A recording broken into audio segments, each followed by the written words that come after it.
51টা সতীপীঠের মধ্যে একটা সতীপীঠ হচ্ছে আমাদের এই কালীঘাট, যেটা আমাদের সাউথ কলকাতায় অবস্থিত। আজকে আমি চলে এসেছি কালীঘাটে। এখানে মায়ের ডান পায়ের 4টে আঙুল পড়েছিল। আজকে আমি যাচ্ছি সেই মন্দিরে পুজো দিতে। তো চলুন আমার সাথে, আপনারাও দর্শন করে নেবেন মন্দিরটি। তবে হয়তো মন্দিরের ভেতরে যেহেতু ক্যামেরা অ্যালাউড নয়, সেই কারণে হয়তো আমি পুরোটা তুলতে পারবো না, বাট যতটা আমার পক্ষে সম্ভব আমি এই মন্দিরের সমস্ত ডিটেলস আজকে এই ভিডিওর মাধ্যমে আপনাদেরকে দেওয়ার চেষ্টা করব। তো চলুন আমার সঙ্গে, আপনারাও দর্শন করে নেবেন।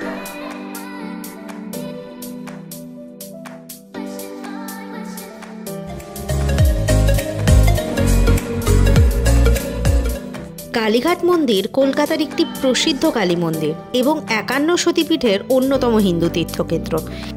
পৌরাণিক কিংবদন্তি অনুসারে সতীর দেহত্যাগের পর তার ডান পায়ে 4টে আঙুল বা মতান্তরে বলা হয় একটা আঙুল এখানে প্রতীত হয়েছিল। পুরাণ মতে এই স্থান বারাণসী তুল্য।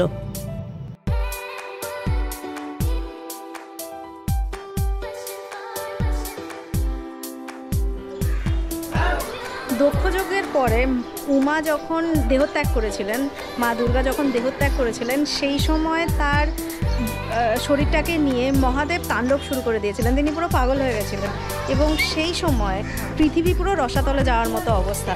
সেই মুহূর্তে বিষ্ণু তার চক্র ছুঁড়ে মায়ের দেহটিকে খণ্ডবিখণ্ড করে দেন এবং সেই যে দেহটি খণ্ডবিখণ্ড হয়েছিল তাতে মোটামুটি 109টা দেহের টুকরো হয়েছিল এবং সেটা পৃথিবীতে পড়ার সময়ই সেটা পুরোপুরি পাথরে পরিণত হয়েছিল।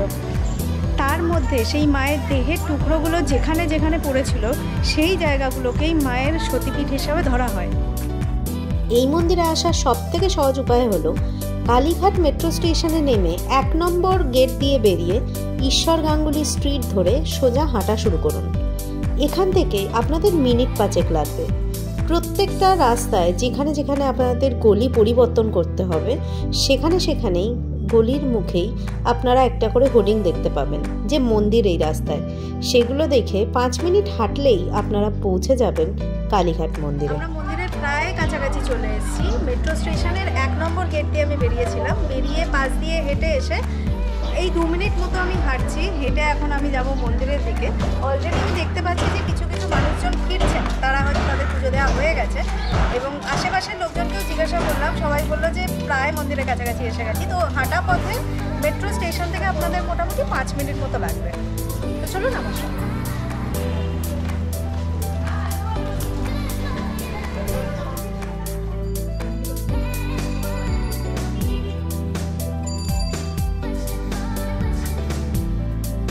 মন্দির সকাল 5টার সময় খোলে, তারপর দুপুর 1টার সময় বন্ধ হয়ে যায়, আবার বিকেল 4টের সময় খুলে তারপরে রাত 9টার সময় বন্ধ হয়।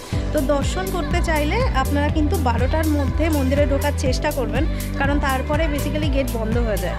আর প্রবেশ করার দুটো উপায় আছে। একটা হচ্ছে ফ্রিতে, যেখানে অনেক লাইন থাকে, যেটা আমি দেখলাম সেটা হচ্ছে প্রায় 3 থেকে 4 ঘন্টা ওখানে লাইন দিতে হতো যদি আপনারা ফ্রিতে দেখতে চাইতেন, মায়ের দর্শন করতে চাইতেন। আর একটা লাইন থাকে, সেটা হচ্ছে ভিআইপি লাইন, সেটা 175 টাকা পার হেড করে চার্জ করে। যদি আপনারা ভিআইপি লাইনে গিয়ে লাইন না দিয়ে আপনারা মায়ের দর্শন করতে চান, সেক্ষেত্রে পার হেড লাগবে 175 টাকা।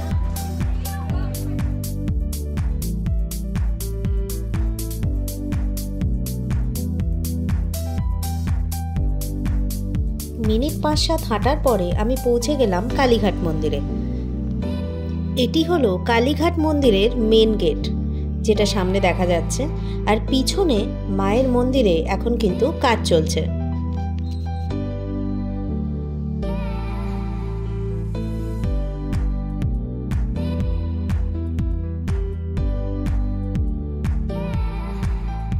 এখানে এলে আপনারা দেখতে পাবেন বিভিন্ন দোকান থেকে আপনাদেরকে ডাক দিচ্ছে।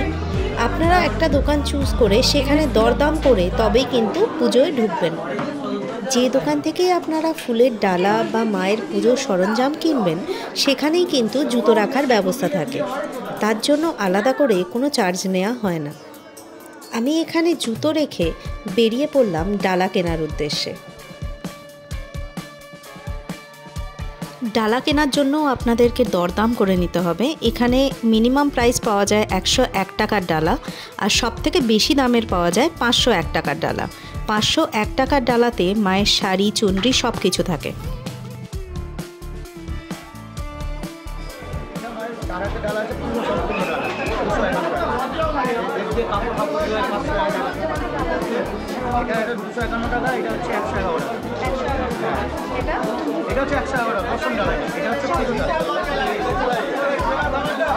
একশো 1 টাকার ডালা কিনে মায়ের নাম স্মরণ করে আমরা ঢুকে পড়লাম ভিড়ের মধ্যে মায়ের মন্দিরে পুজো দেওয়ার উদ্দেশ্যে।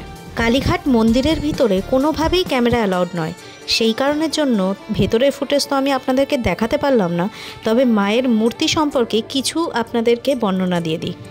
কলকাতার এই কালীঘাট মন্দিরের কালী মূর্তিটা কোষ্টি পাথরের নির্মিত এবং এই মূর্তিটি জিভ, দাঁত এবং মুকুট সোনার তৈরি। হাত এবং মুন্ডমালাটিও সোনা এবং রূপা দিয়ে তৈরি। মন্দিরে স্থাপিত বিগ্রহের নিম্নভাগ দেখা যায় না। বলা হয় মন্দিরের মধ্যে একটি সিন্ধুকে সতীর প্রস্তরীভূত অঙ্গটি রাখা আছে, যেটা কারোর সম্মুখেই বের করা হয় না।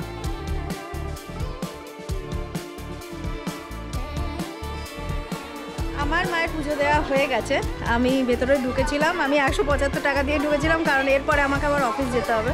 তো 3 ঘন্টা লাইনে দাঁড়ানোর আমার একদম সময় ছিল না। কিন্তু আমি আগে থেকে পুরোহিত মশাই যিনি আমাকে পুজো দিয়েছেন তার সঙ্গে আমি দরদাম করেই নিয়েছিলাম। ডালা নিয়েছিলাম 111 টাকার। তো সমস্ত কিছু নিয়েই কিন্তু আমি ভেতরে ঢুকেছিলাম। আর একটা ইনফরমেশনের জন্য আপনাদেরকে জানিয়ে রাখি যে এই মন্দিরটা কিন্তু যদি আপনারা পুজো দিতে চান এখানে, তাহলে সেক্ষেত্রে বাইরে থেকেই সমস্ত দরদাম করে নিয়ে তবে কিন্তু যাবেন। কারণ ভেতরে ঢুকে অনেক সময় কি হয় না যে হঠাৎ করে আপনার কাছ থেকে টাকা চেয়ে নিতে পারে। তো সেক্ষেত্রে আপনাকে হয়তো 500 টাকা, 1000 টাকা চেয়ে বসলো, আর ভেতরে প্রচণ্ড ভিড় থাকে। তো সেই কারণের জন্য যা কিছু আপনারা পুজো দেবেন আগের থেকে পান্ডাদের সাথে কথা বলে নেবেন, সমস্ত কিছু দরদাম করে তবে কিন্তু ভেতরে ঢুকবেন, আদারওয়াইজ কিন্তু বেশি পয়সা খরচ হয়ে যেতে পারে। তো এই বিষয়টা একটু সাবধানে থাকবেন। এছাড়া অবশ্যই মায়ের জায়গা, মনে ভক্তি রেখে পুরোপুরি মায়ের দর্শন করুন, কিন্তু টাকার ব্যাপারটা একটু আগে থেকে সচেতন হয়ে যাবেন। এবার ফেরার পালা। আমি যেখানেই যাই এরকম একজন আমার সঙ্গে জুটেই যায়। এখানেই একজন জুটে গেছিল, সম্ভবত তার দাবি ছিল বিস্কিট খাওয়ার, কিন্তু আমার কাছে কোনো বিস্কিট ছিল না। সেই কারণে কিছুটা হলেও তাকে ডিসঅ্যাপয়েন্ট করে আমি চললাম আমার বাড়ির দিকে।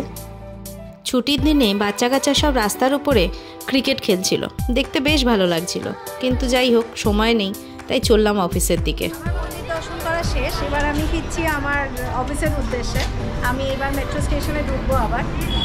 আপনাদের যদি আমার ভিডিওটা ভালো লাগে তাহলে অবশ্যই এটাকে লাইক করবেন, আমার চ্যানেলটিকে সাবস্ক্রাইব করবেন। সবাই ভালো থাকবেন, সুস্থ থাকবেন, দেখা হবে পরে ভিডিওতে।